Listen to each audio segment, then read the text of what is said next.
Everyone, কেমন আছো সবাই? সো আজকে আমরা গোল্ডে 15 মিনিট চার্টে আছি।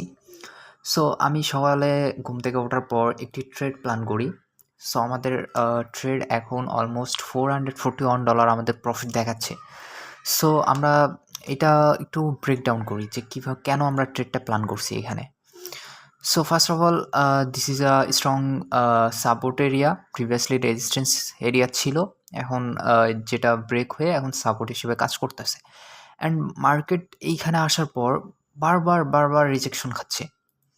সো আমরা যখন রিজেকশন খাচ্ছে তখন এটা আমরা এখানে বুঝতে পারতেছি যে buyers are strong at the area, seller এটাকে ব্রেক করার চেষ্টা করতেছে, বাট বারবার বায়ার্স হ্যাভি হয়ে যাচ্ছে। সো এটা দেখার পর আমাদের এইখানে ছিল মার্কেট লিকুইডিটি ক্রিয়েট করছিল, এই লোতে লিকুইডিটি ক্রিয়েট করছিল, দেন এইখানেও লিকুইডিটি ক্রিয়েট করছিল। মার্কেট আসছে, এদের লিকুইডিটি উড়াইছে, দেন মার্কেট এখন রিয়েল মুভটা দিচ্ছে। সো আমরা তো একটা জোন পাইছি অ্যান্ড আমাদের কাছে একটা কনসেপ্ট আছে।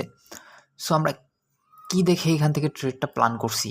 সো ফার্স্ট অফ অল, এখানে আমাদের আরএসআইতে একটু ডাইভারজেন্স ছিল। If you see market creates lower low, but RSI কি করতেছে? RSI higher formation করতেছে। So it's a divergence sign and it's a bullish divergence sign. So market create a hammer here, and if you see the 3 candle formation, it's a morning star candlestick formation. So when I see the market creates the morning star candlestick formation, এটার পরের ক্যান্ডেলটা যখন market উপরে গেছে, next ক্যান্ডেলের ক্রিটেস থেকেই আমি এখানে মার্কেটে এন্টার্ড হয়ে যাই। সো এইখান থেকে এন্টার্ড হওয়ার পর আমি সারাদিন মার্কেটে ওয়েট করছি, অ্যান্ড করার পর আমার এখন অলমোস্ট 260 পিপস মতো প্রফিট চলতেছে। সো অ্যান্ড এখানে যদি আমরা দেখি তো প্রায় $440 মতো অলমোস্ট প্রফিট দেখাইছে, হাইয়েস্ট প্রফিট।